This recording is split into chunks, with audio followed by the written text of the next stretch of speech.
안녕하세요. 절대값TV의 명품 PD 한PD입니다. 자, 오늘은 서울 아파트 시장 강서 지역을 중심으로 전세가율과 폭락사항 그런 것들에 대해서 한번 알아보겠습니다.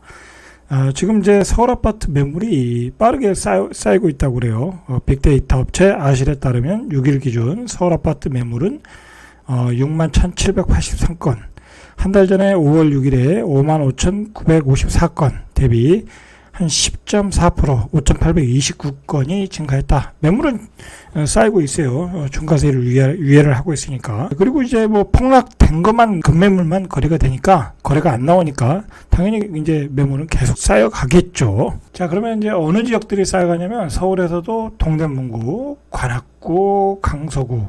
그러니까 이제 똘똘한 한 채 아닌 지역들 중심으로, 그런 지역들 중심으로 매물의 증가 속도가 빨라지고 있다. 자, 동대문구는 매물 증가폭이 13.3%, 서울에서 가장 높다고 그래요. 자, 관악구가 12.8%, 강서구도 높아요. 12.8%, 마포구도 12.7%.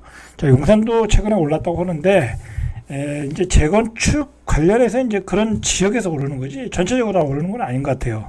자, 용산구도 12.7%, 매물이 증가했다. 자, 그래서 오늘 신문에 나온 기사에 의하면 강서구 마곡동의 신한아파트 59제곱미터가 지난달 27일에 5월 27일이죠. 6억 7천 정도에 거래가 된 거예요. 8층.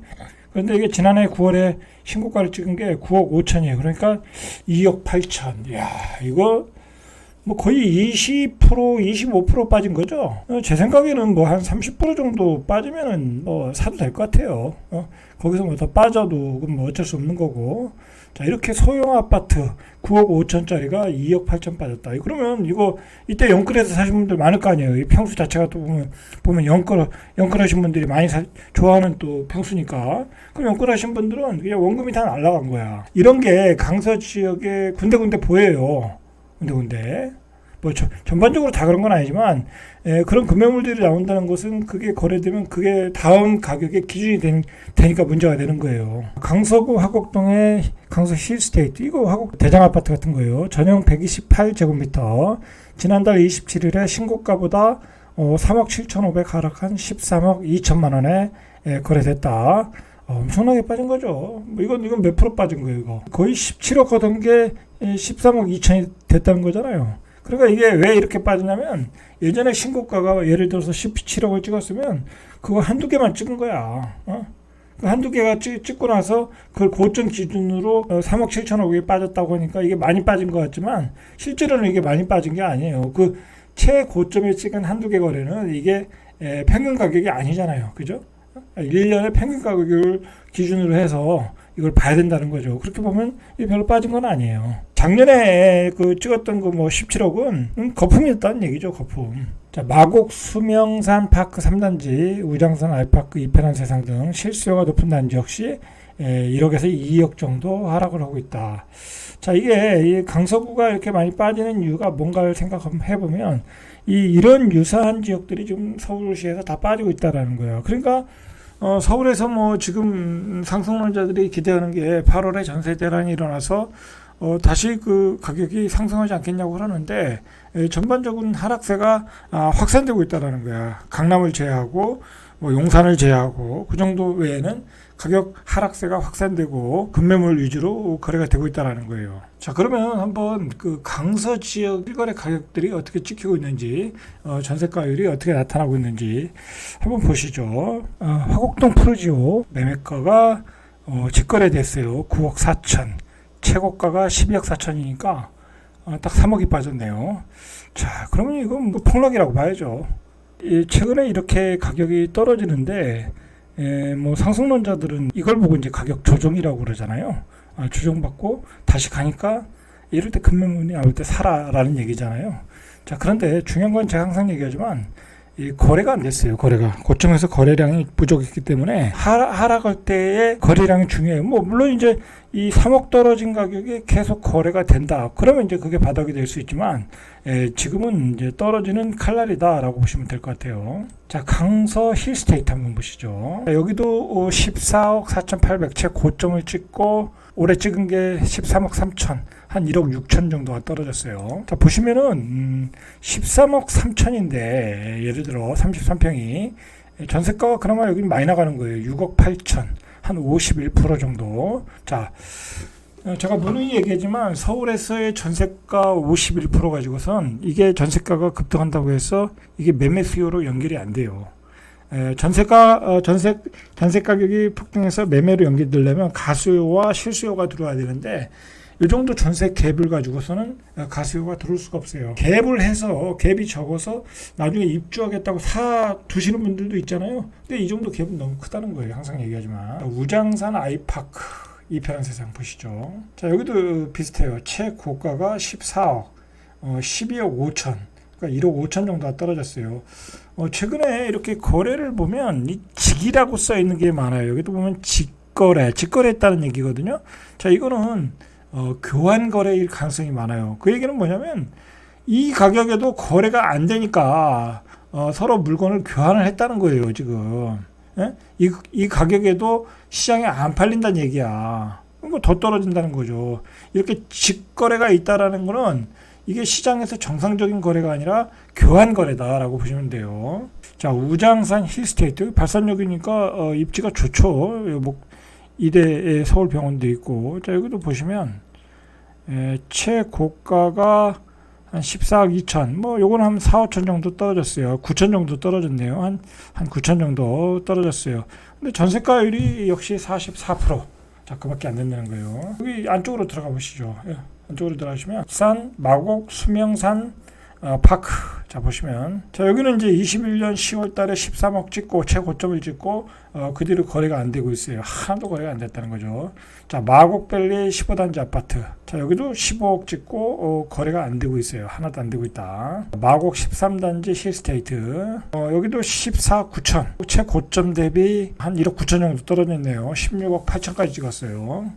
자, 그러면 자, 이것도 아주 초역세권은 아닌데 전세가의 비율을 보죠. 이거 전세가가 비율이 37%예요. 37%. 자, 이러니까 이게 가격이 올라가기도 쉽지 않고 버블이 껴 있다는 거예요. 전세가를 볼 때는. 자, 여기 이제 등촌 주공, 가양 주공 이런 단지 한번 보시죠.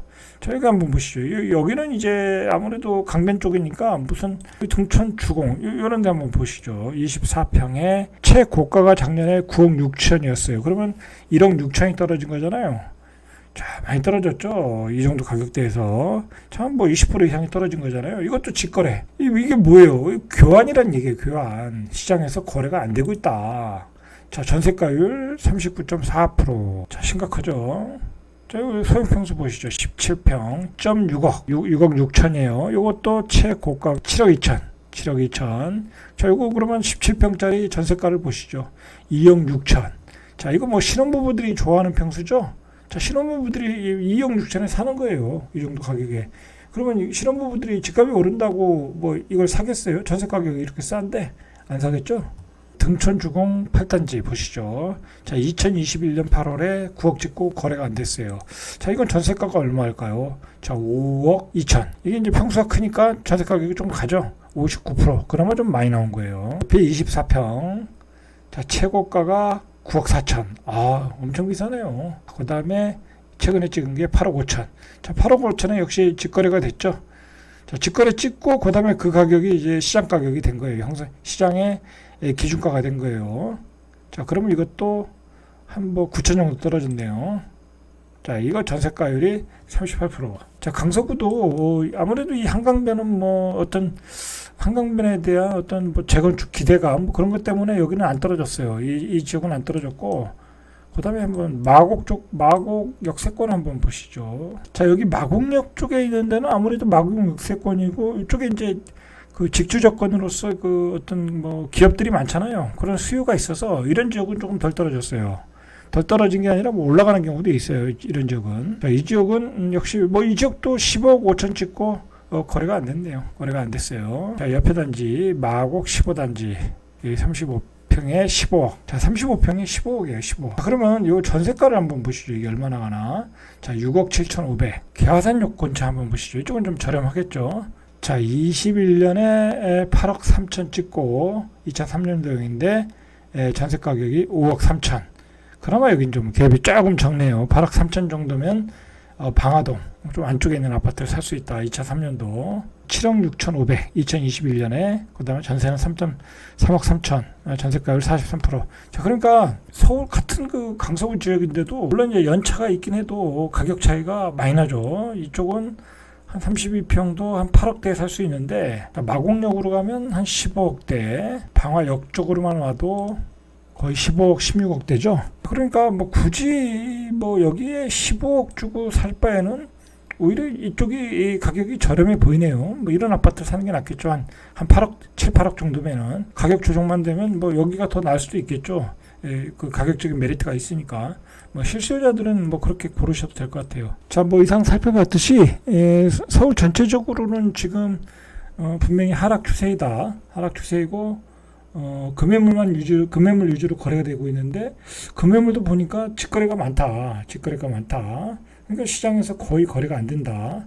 어떤 그 지금 시장의 분위기를 이런 흐름이다라는 것을 읽고 가는 게 중요한 것 같아요. 지금 상승론자들의 어떤 전문가들의 이야기를 듣거나 뭐 폭락론자들의 이야기를 듣거나 그런 게 아니라 이렇게 팩트 체크를 하시라는 거야. 팩트 체크. 거래가 안 되는데 한 2, 3억 빠진 거 위주로 뭐 직거래가 거래되거나 금매로 거래가 되거나 자, 그러고 있다. 그리고 높은 호가에 나오는 가격들은 거래가 안 되고 있다.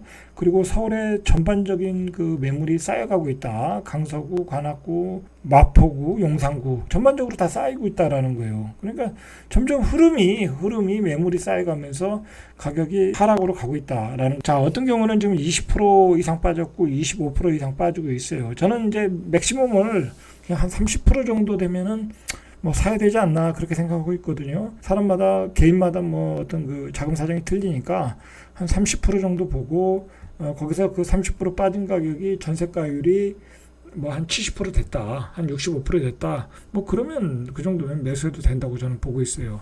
자, 오늘 여기까지 이상 절대값 TV의 명품 PD 한 PD였습니다.